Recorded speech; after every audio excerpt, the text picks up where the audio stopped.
Αυτό το σκάφος τώρα, η Αθηνά, είναι από μια άποψη ένα μοναδικό σκάφος στην Ελλάδα. Είναι ένα πρωτότυπο σκάφος. Πιστεύω ότι δεν υπάρχει πουθενά άλλου τέτοιο εργαλείο ή στην Ελλάδα ή στο εξωτερικό.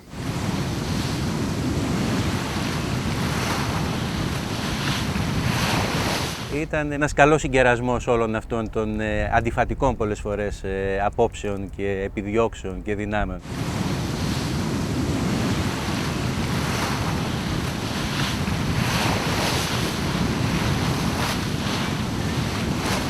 Είναι η αγάπη μου για να φτιάχνω σκάφη και να κάνω κατασκευές σε τέτοια project μεγάλα.